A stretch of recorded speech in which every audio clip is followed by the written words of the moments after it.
Bonjour, je m'appelle Brigitte Lecordier, je suis comédienne et on me connaît plus parce que j'ai fait du dessin animé, donc on me connaît par ma voix. Ma grande carrière de comédienne, je l'ai commencée au cirque en fait. Quand j'étais enfant, je voulais être clown. Dans ma famille, on me disait non, clown c'est pas un métier pour les filles.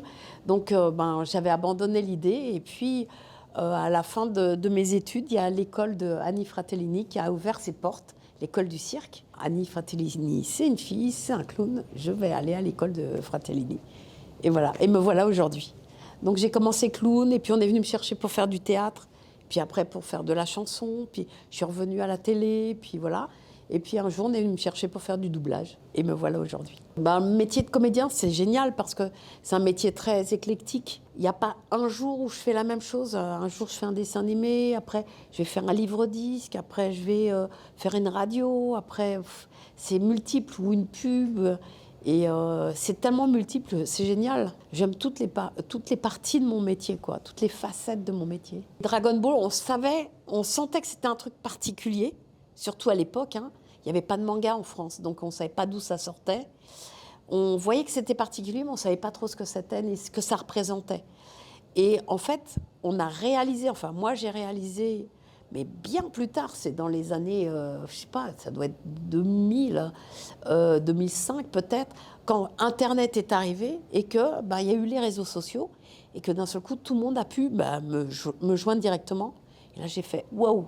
J'ai ouvert une page, je me rappelle, j'avais ouvert une page Facebook, elle avait été remplie dans la journée, quoi. Je dis ok, il y a un truc, quoi. Depuis, je rencontre mes fans dans les conventions.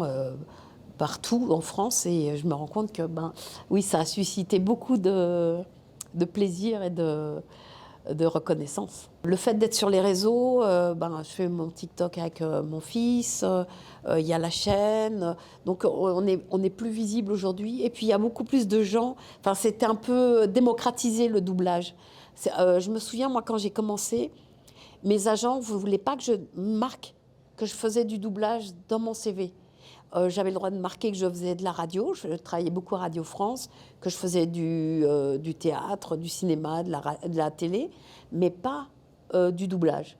Et c'est récent en fait, c'est récemment grâce aux réseaux sociaux qu'on s'est dit mais en fait il y a des comédiens qui font du doublage et c'est vachement bien, ou c'est intéressant. Moi j'ai ouvert ma chaîne pour raconter tout ça en fait, raconter ce qu'on a vécu, comment on a grandi là-dedans. Et en fait voilà, ça a suscité beaucoup d'intérêt. Et c'est chouette de partager ça. J'ai eu une super famille. J'ai eu un mari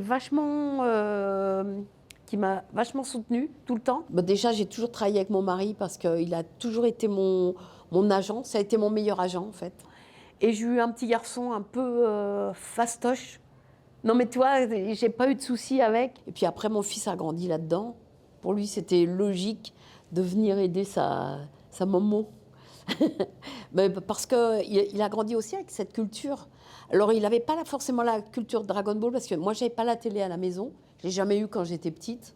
Donc, je ne l'ai pas eu quand j'étais grande. Mais il entendait parler quand même de ce que je faisais, etc. Mais sans plus, quoi.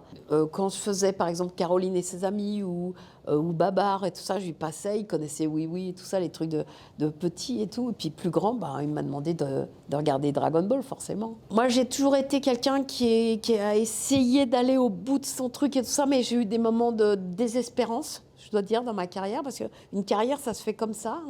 C'est pas linéaire. Et dans les moments down, en fait, j'aurais su que je vivrais ça aujourd'hui, que je serais à Japan Expo aujourd'hui. J'aurais été encore plus forte. Mais voilà, et je me dirais, Brigitte, vas-y, crois en tes rêves et vas-y, va au bout, quoi, va au bout. Après avoir fait du doublage, avoir interprété la voix de Sangoku notamment, qui était la plus connue, est-ce que ça vous a donné un frein dans votre carrière? Ah oui. Non, c'est la voix d'un petit garçon, donc du coup on ne veut pas la prendre pour faire ce personnage-là? Bien sûr, oui. Pendant des années, déjà, les japonaiseries ont été mis de côté par les télés, par les chaînes. Donc les gens qui faisaient des japonaiseries ont été mis à l'écart. Et voilà, ça fait des trous dans les carrières de nous tous. Et puis maintenant, c'est revenu au goût du jour grâce aux fans qui ont grandi avec nous et qui ne nous ont pas oubliés, eux, et qui nous ont toujours soutenus. Et tant mieux, et nous revoilà. C'est très difficile de parler des choses en vidéo qu'on fait parce que c'est toujours le produit des télévisions et des supports télévisuels. Et c'est hyper bloqué au niveau des droits. Donc, pour moi, c'est difficile de parler d'une vidéo si je ne peux pas la montrer, quoi. Parce que, voilà, si ma vidéo est bloquée après, c'est pas intéressant. J'aimerais bien réaliser une web-série ou une série, en tout cas, à propos du doublage. Avec des comédiens de doublage, mais qui tournent à l'image. Parce que c'est que des comédiens, en fait. Et des super comédiens, et on ne les voit pas assez. C'est trop cloisonné. Oh, j'ai beaucoup de choses que je n'ai jamais dit, mais je sais pas, j'ai été championne d'athlétisme, par exemple. J'ai fait de la course à pied, de la course de fond, en fait, parce que la course rapide, j'avais les jambes trop petites. Il n'y a qu'à voir Tom à côté de moi, il arrive même pas à marcher quand je marche. Il est obligé de serrer les... Comment tu marches quand je marche? Marcher avec les genoux. Moi, un pas, ça fait genre ça. Ça, c'est un petit pas comme ça. Je suis obligé de marcher avec les genoux. En fait, ils me disent que je suis ridicule, que je suis toute petite. Non, mais dans la rue, je marche. Non, mais c'est vrai, ils sont toujours devant. Je fais attendez-moi. Ouais. Moi, je connais ça aussi. Ouais, ça va, j'ai des petites jambes aussi, donc je connais.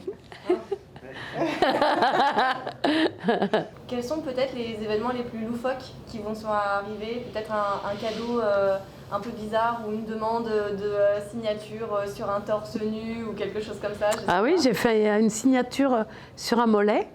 D'accord. Et la personne est revenue l'année d'après et ma signature était tatouée. Ah, il s'est fait tatouage? Sur son mollet. C'est génial ça. Tu trouves? Moi, je sais pas. Je sais pas si c'est génial. Enfin, je trouve ça génialement drôle, mais je sais pas en fait si c'est génial. C'est bizarre quand même. C'est T'es d'accord, ça fait bizarre, hein? Ouais. On n'a pas le même point de vue là-dessus. Mais c'est bien. Il y a plus des choses un peu bizarres que je trouve normales. Et lui, il est plus en mode non, c'est pas normal, c'est bizarre. Cartésien. C'est bien. À la rentrée, il y a 30 nouvelles histoires sur mon podcast de France Inter. Il va y avoir une super chaîne YouTube avec plein de nouvelles vidéos. Il y a des dessins animés qui vont arriver à nouveau. Je pense qu'il y a une petite suite à La Petite Mort, qui sera peut-être La Petite Morte. Plein de choses comme ça qui vont arriver et qui seront très enthousiasmantes. C'est la première fois que tu rencontres Brigitte Lecordier, du coup? Ouais, mais pas de questions comme ça. Ça te fait quoi Non, c'est bien. Ça te fait quoi de rencontrer Brigitte? C'est plus de Goku que j'étais fan. Oui, c'est vrai. Ok, il y a personne. Petit Goku. Ouais, petit, Même grand. Même grand, ouais. Pour moi, c'est la même chose Dragon Ball, Dragon Ball Z, ça fait ça. Et Gohan, t'aimes bien? Oui, Gohan aussi. Ah ouais, ça va. Ouais, il aime déjà 2 de mes personnages. Et Goten? Goten? Ouais. Oui.